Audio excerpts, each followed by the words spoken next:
Whilst making our upcoming games list last week, one game in particular stood out for me in what was a very decent looking week, and that was This is the Zodiac Speaking. As a big fan of crime and mystery games, especially those that find a way of tying real life events into their narrative, I was very intrigued to see how this one played. Is it worth your time trying to crack the code? Well, I'm Glen Bolger, thank you to the publishing team for the review code, and now let's find out.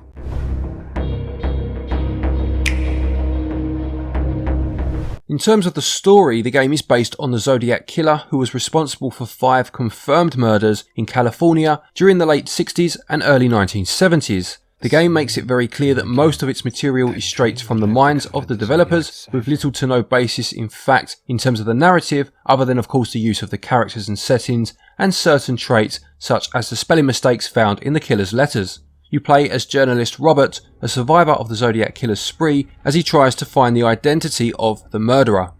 This is the Zodiac Speaking is basically an adventure mystery game set in a first-person perspective. Robert is on the trail of the Zodiac and must fulfill objectives by searching each area for clues or items that will allow him to pass the objective and move on to the next area or scene. You have a journal where evidence or new information is stored, and this will then begin piecing together as you play.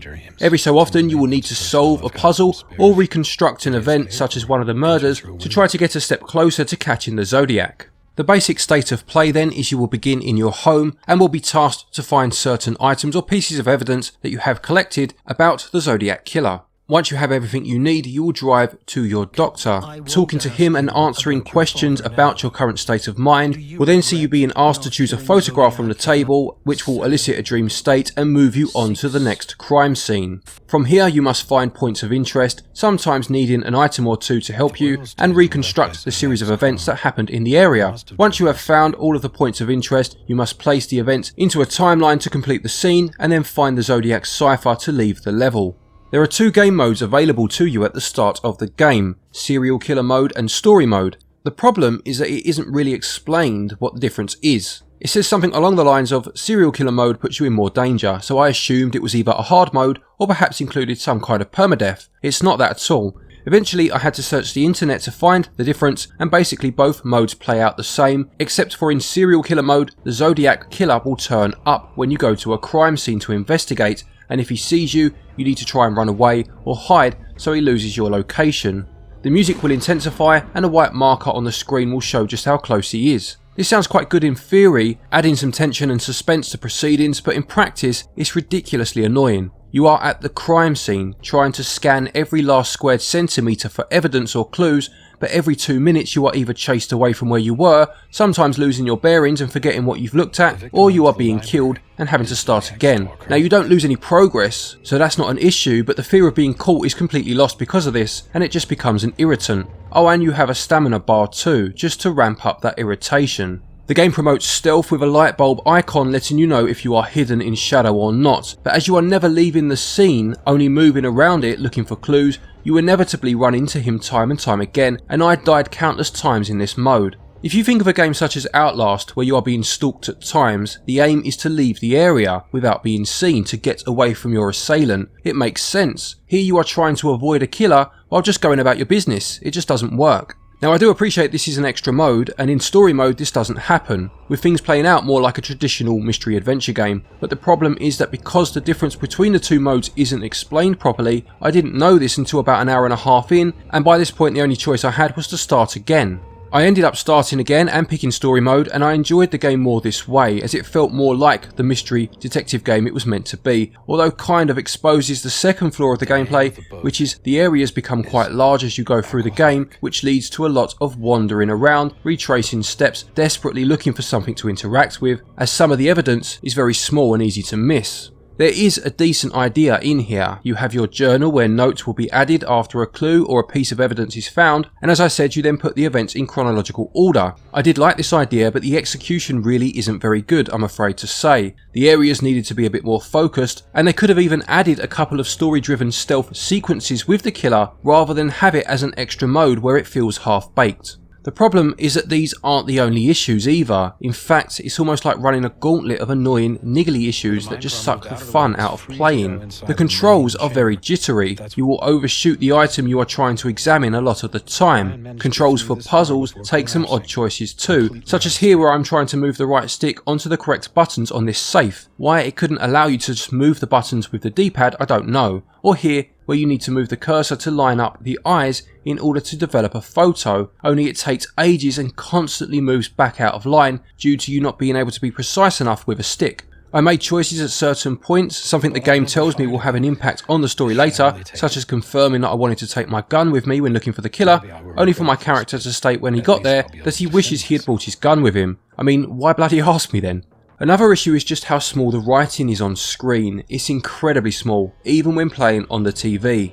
The publishing team have stated that there are 2 patches confirmed, one before launch and one a few weeks later, to fix bugs experienced by people so far. Whilst that's good to hear, I don't consider any of the problems I had with the game to be bugs. These are design choices, so I don't know whether that patch will fix any of the problems I felt the game had. Gameplay doesn't really know what it wants to be. The story takes one of the greatest unsolved mysteries in American history and somehow makes it uninteresting and is really quite a chore to play. It's not broken or anything like that, but it's really just not very much fun. It scores 8 out of 20.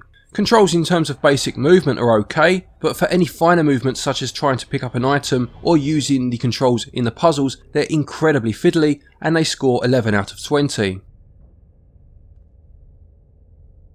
In terms of the visuals, the game does go for a low poly stylized look with lots of straight lines and sharp edges, as well as a clever use of shades of the same colour to create contrast and strengthen the 3D effect. On first inspection, this style looks very nice and definitely does a good job of creating a feeling of the 1970s. However, on closer inspection, things really start to fall apart. There were a few visual glitches such as the screen prompts obscuring details that you are trying to read, as well as textures loading in too late, but the biggest issue by far is the extraordinary amount of popping present throughout the game. Trees, bushes and houses will not just pop in, but they'll pop out again within seconds of each other. The world literally moves and contorts as you walk around. It was so bad, so obvious and so frequent that I was starting to think that perhaps it was meant to look like that in light of the dreamlike setting of certain parts of the game, to the point that I watched the trailer and sought out gameplay footage of the Steam version. There is no such pop-up in either of these, and it is in fact just very badly designed. In fact, the draw distance for some background items is shorter than games from back on the PS1 or the N64.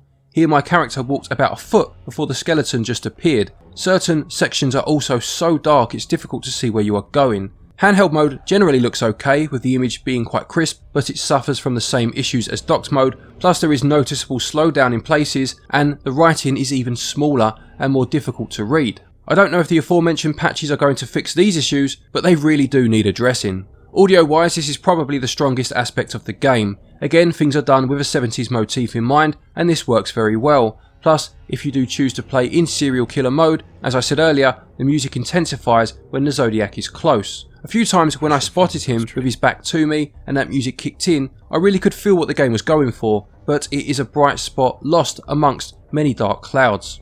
The game is voice acted, and this again is pretty mixed. It does its job well most of the time, but things do feel incredibly on the nose at others, and the delivery is just a bit off in places.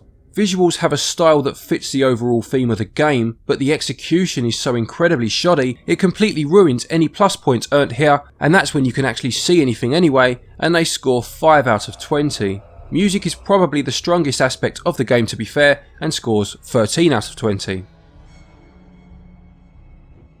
This is the Zodiac Speaking, costs £17.99, $19 or €19.99 or $30 Australian dollars, and this will take up 2.4 gigabytes of your system storage. The game consists of 8 chapters and took me around 6 hours to complete. There are 3 endings to find based on your choices, and you will blitz through it in subsequent playthroughs once you know where everything is. It's just whether you have the stamina or the motivation to play it again. Whilst the story was very predictable, I did enjoy following its narrative, but the game did feel like a chore to finish, which is quite concerning, especially when factoring in its relative short playtime. Add in terrible popping, slowdown in handheld mode, and areas where it's too dark to even see what you're doing, and the price is just way too high, I'm afraid, and value gets 7 out of 20.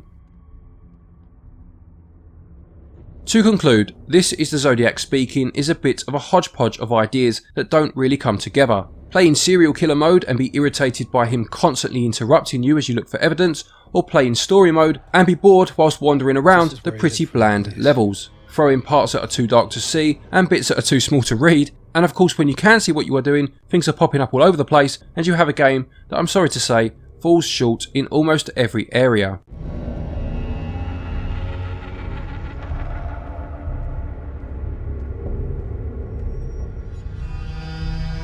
This is the Zodiac Speaking gets a SwitchUp score of 44%.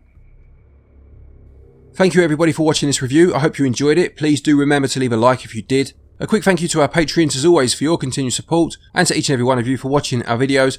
Take care, stay safe, and until next time, happy gaming.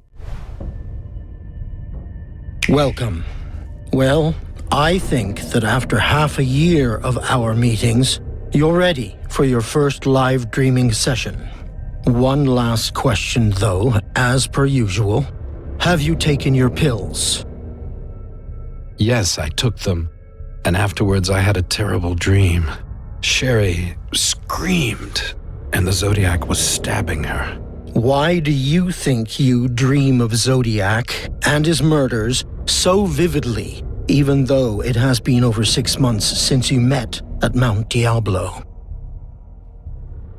I'm one of his victims, and I have dreams with Sherry in them. She was his victim as well.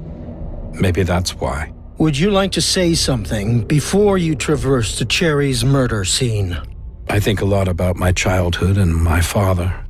He was a hunter, you know, and I kept his pistol in a safe at my house.